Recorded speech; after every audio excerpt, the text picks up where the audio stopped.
Looking to escape the cultural box they had been placed in following the Second World War, the German youth used various art forms to express their desire to redefine the German identity. Their biggest expression was through experimental rock music, now known as Krautrock.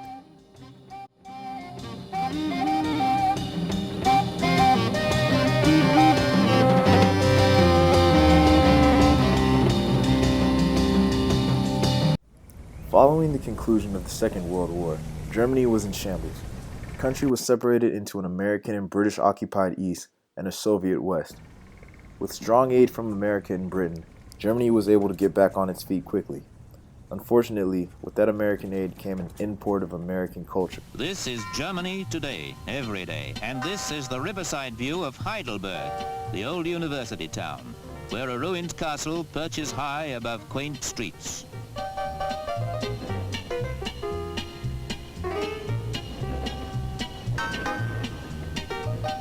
Yes, Germany today, and a signposted reminder that this is also a military outpost of America. It's resulting just a in car a new ride from Americanized medieval to version modern of West Germany. The people of West Germany entered a phase of complacency during this rebuilding period. Focused on getting past what had happened during the war, the people of West Germany took no opposition to its economic and political change occurring. The same attitude was given towards the music as well. Jenseits des Tales standen ihre Zelte zum roten Abendhimmel quoll der Rauch.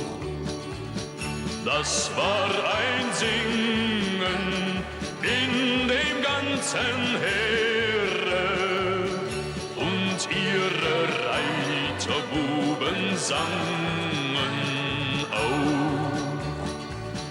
Das war ein Singen in dem ganzen Heer. During that time, the music scene was dominated by heavily American-influenced rock known as Schlager. This innocent and poppy sound was heavily influenced by the styles of popular American acts at the time. This American culture had seemed to take over West Germany forever. However, the West Germans would not remain complacent forever.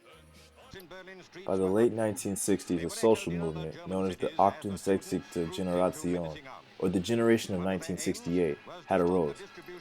Led by the German youth born after World War II, these students were dedicated to separating themselves as well as the rest of West Germany from the American culture that had dominated the territory for the past decade.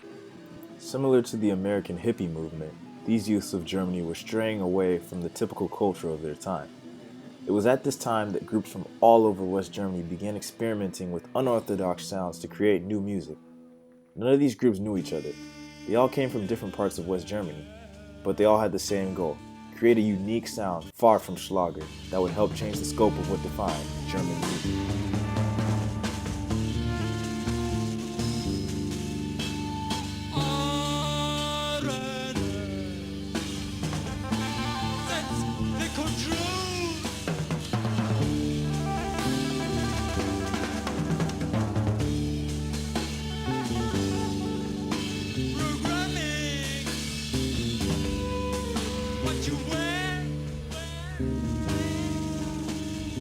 Bands such as Khan arose, pioneering a new 4/4 beat known as Motoric. This particular beat would go on to be used by many of the other experimental groups as well.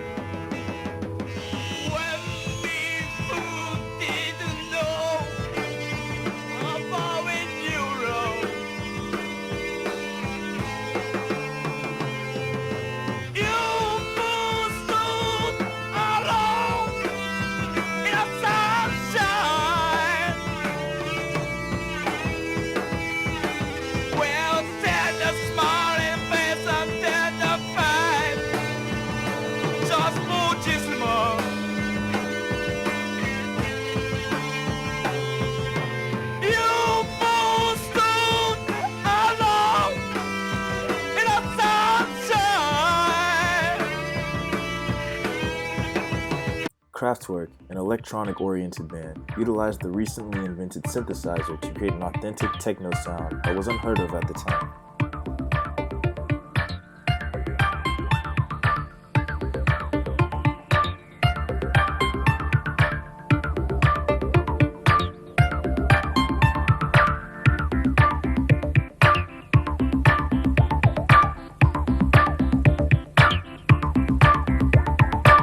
watching power get your aim.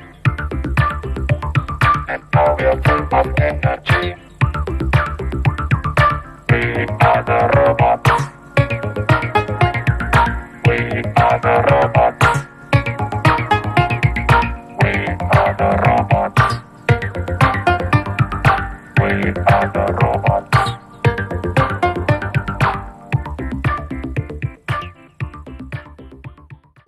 With each group doing its own thing, no two krautrock bands were identical. The group FWIS experimented with sounds using a blend of instruments and non-instruments that ranged from brooms to cement mixers.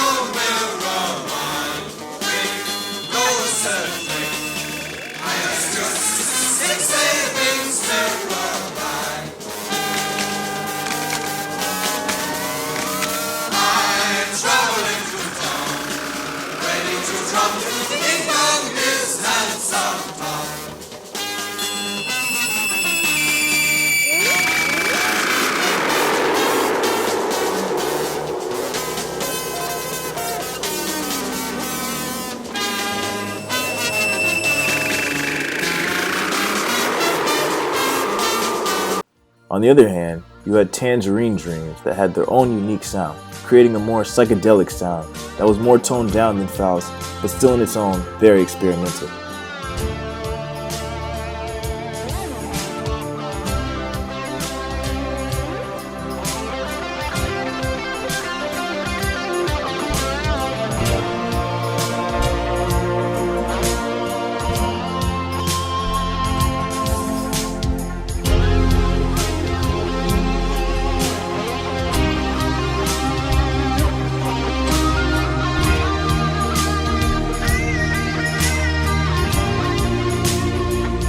As you can see, krautrock wasn't one specific genre or scene. Krautrock was defined by all of the experimental rock groups that arose during this time period in the mid to late 20th century. The term krautrock didn't even come from Germany.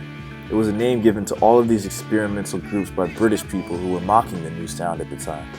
The term itself is derived from the word Kraut, which was a racial slur for German soldiers during the Second World War. Once krautrock bands began to gain popularity outside of Germany, the name lost its derogatory nature. The rising popularity of these various groups, paired with high drug use at the time, helped quickly propel krautrock from underground to international popularity. It was in the 1970s that krautrock really hit its peak, with multiple groups receiving record deals with various labels such as Pills and Richard Branson's own Virgin Records. While Schlager music was still popular, krautrock had accomplished its goal of successfully redefining what German music was. With an array of distinctive, unique sounds that could properly represent it, Germany finally found its identity. Krautrock's influence continued on even after its decline. David Bowie's Station to Station album was heavily influenced by krautrock and also inspired his Berlin trilogy.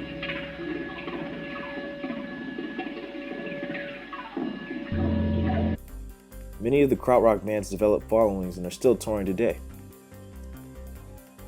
Krautrock influenced some of the underground rock groups in America as well.